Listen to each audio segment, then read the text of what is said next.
Kapandı gözlerim ve aktı yaşların o son bakışına. İndi çatık kaşların, loş bir ışık vurdu o mahzun haline. Son pişmanlık duyuldu, koptu alkışların. Oysa oyun olmazdı aşklar,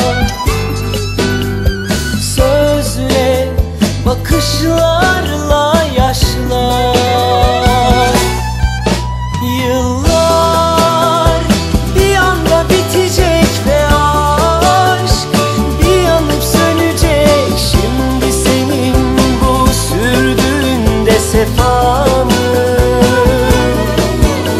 Hayat bir gelip gidecek ve aşk bir gülüp geçecek. Şimdi senin bu çektirdiğin ne ceza mı?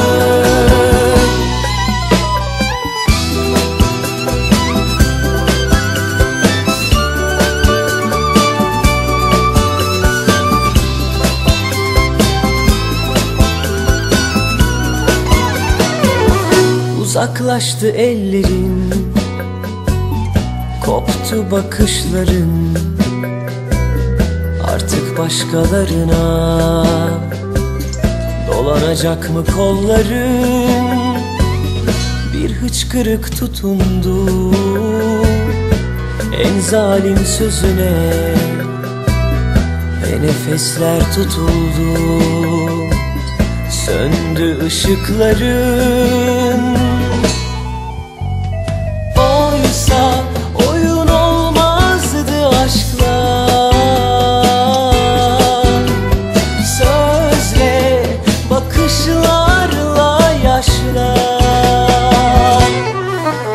Yıllar bir anda bitecek ve aşk bir yanıp sönecek. Şimdi senin bu sürdüğünde sefa mı?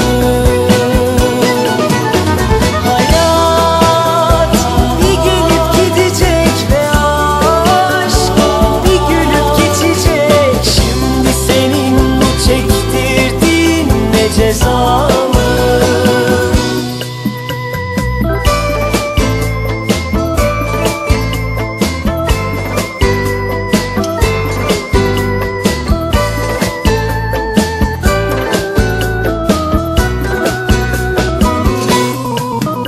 Yıllar bir anda bitecek ve aşk bir yanıp sönecek. Şimdi senin bu sürdüğünde sefa mı? Hayat bir gelip gidecek ve aşk bir gülüp geçecek. Şimdi senin bu çektirdiğin ne ceza?